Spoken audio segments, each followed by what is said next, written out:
Okay, welcome to part two of the ornithology section for the Ohio Certified Volunteer Naturalists.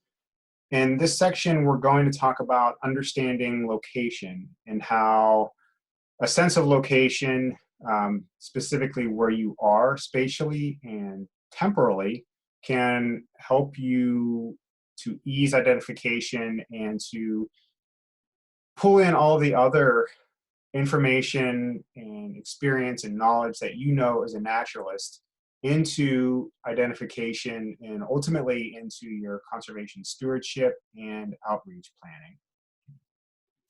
So if we think about how to identify species, first we need to understand how many possibilities there are.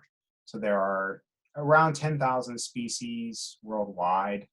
Um, 433 species have been documented and accepted as being observed within the state of Ohio. And we have about 200 species that nest within the state. And we know that from both of the Breeding Bird Atlas projects.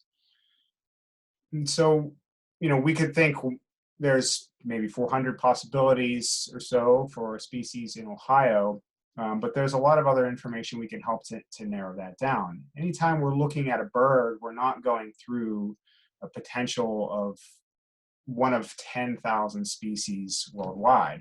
It's never all the birds at once as being a possibility. The idea is to try to narrow it down as much as possible through an understanding of ecology and natural history. And that can help you to inform how you're identifying birds and ultimately think about what you need to do as a conservation practitioner or to incorporate that information into your own education and outreach. So in thinking about trying to identify birds, it can be really overwhelming.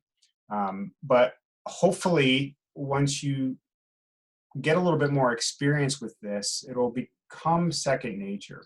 The trick is really to narrow it down as much as possible.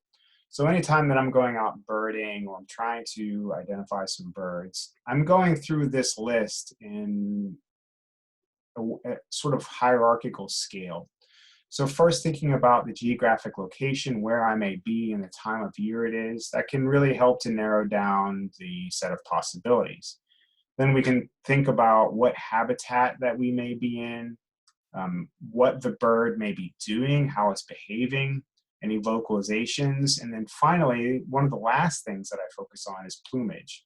I know a lot of people, especially when they're new to birding or they're new to any type of organism, the first thing they like to do is go to a field guide, open it up, and look at all the details and the variation across those species. But plumage is really one of the last things that you should be relying on. There are a lot of other easier things that you could use to help inform what you may be seeing or hearing out there in the field. So if we take a look at these two photographs that I put on here, they're very different scenarios. The photograph on the top has snow in it, so it's obviously taken during winter. That means the types of birds, the species of birds that we may be seeing is quite different. It's also a pretty open agricultural field adjacent to a conifer stand. So, that juxtaposition of one habitat type, that very open, arid agricultural field next to conifers, may suggest a small set of species that we may be seeing there during the winter. That contrasts pretty starkly with the photograph on the bottom, which is this lush green marsh or bog that we're seeing. So this is a breeding season photograph. Leaves are out, everything's fully leafed. So we're thinking about what species might be nesting here. And this is a forested marsh, so pretty different set of potential species. So already, we've narrowed down our list of possibilities to what that may be. So we're not going through all of the birds. And this is something that, with some practice, it'll become second nature. And so for this short video, we're going to focus on geographic location and time of year and how you can incorporate those things into the time that you spend in the field to help get a better sense of what you may be seeing or hearing. And also, again, as I mentioned, including that in your stewardship and your outreach. And so as an example, say we're out in June, everything's leafed out, and this little bird pops up for a second right in front of you. It's quiet, you don't get any other cues, and you don't get to look at it long, but you get a pretty good sense of what that might be. So you flip through your field guide, you open up your tattered copy of Sibley or whatever it may be, and you decide that it's very likely a chickadee. And you narrow that down to a couple species as a possibility in Ohio, blackcap and Carolina chickadees, both nesting within the state. They're pretty similar in size and coloration. We're only talking about 1/2 inch size difference and 1/2 gram in weight.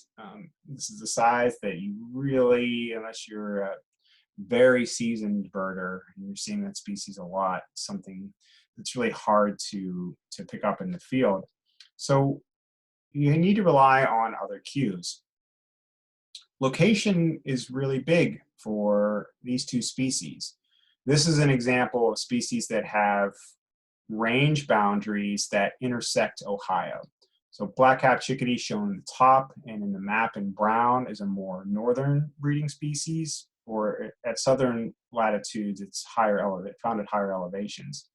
But Carolina chickadee is more of that warmer climate species.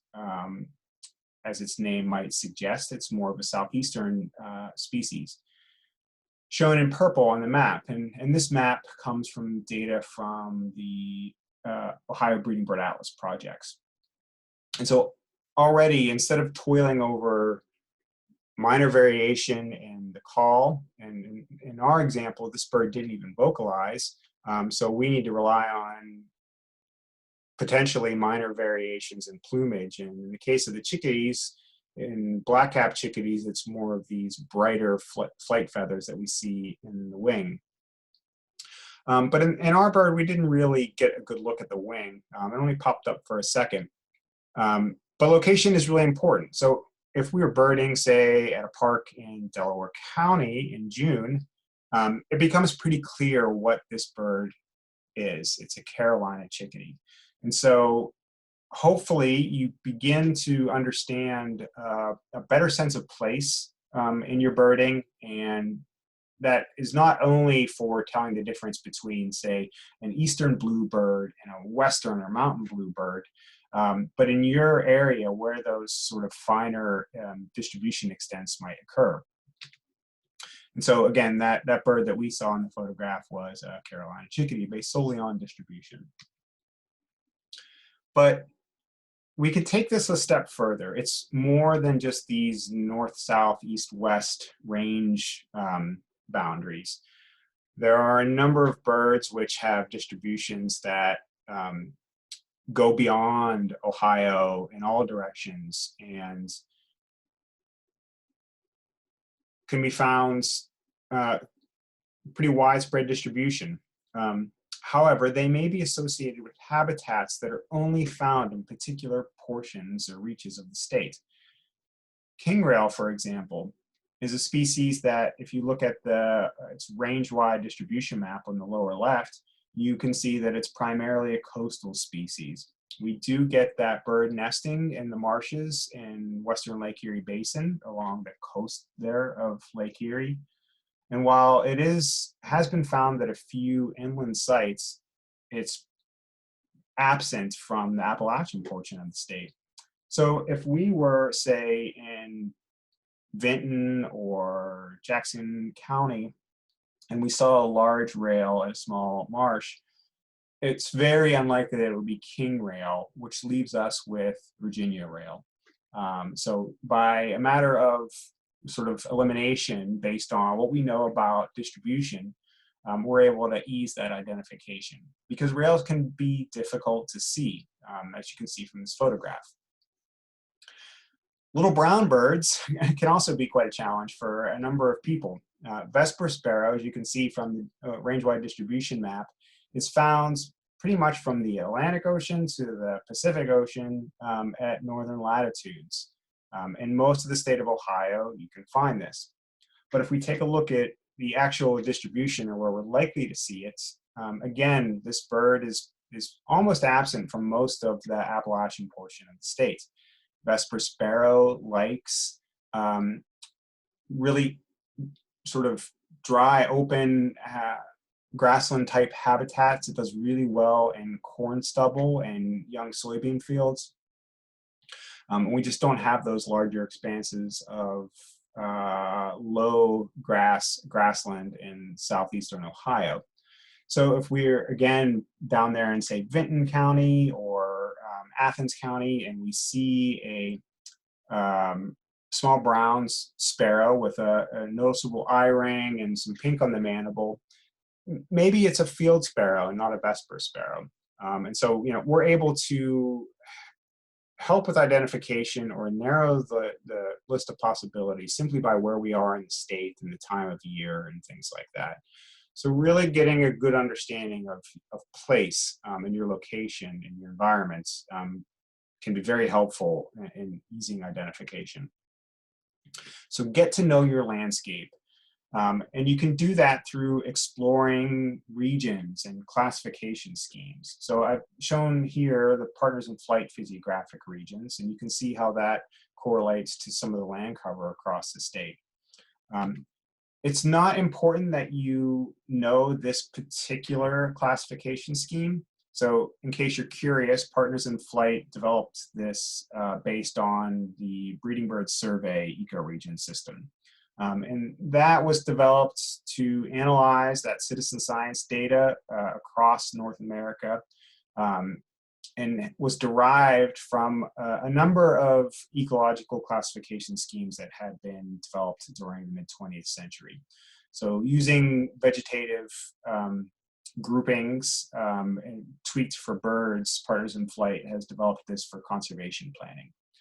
And so again, this list of references is here for your sake only if you're curious. But again, any ecoregion or classification scheme that you're familiar with, that you've used in your time in the field or your study of the natural world, can be applied here. You're just trying to find similarities between vegetation within that any given region within your system, so that you can relate that to what birds you might be seeing across the landscape. And so if we explore this particular scheme here, let's start with the Ohio Hills. So the northern portion of the Ohio Hills is sort of the edge of that Appalachian region. We have a lot of rolling hills here that had been mined quite extensively. So we've got these reclaimed grassland sites that can host some area-sensitive grassland species like northern harrier, short-eared owl, upland sandpiper, Henslow sparrow, and some of the other grassland sparrows. As we move south within this region, we really start to get into the heart of forested Ohio. Most of the state's forests are within this Ohio Hills region. So we've got lots of mixed hardwoods and oak hickory stands in this part of the state, and even some hemlock ravines and gorges in here as well, that contain different bird species that we would find elsewhere in the state. As we move over to the Cincinnati area, we get into the interior low plateaus. This is sort of a transition between that Appalachian region and more of Midwestern landscape. So we still have some rolling hills here and in some places quite a bit of forest, but we also have an intersection of a lot of agriculture as well.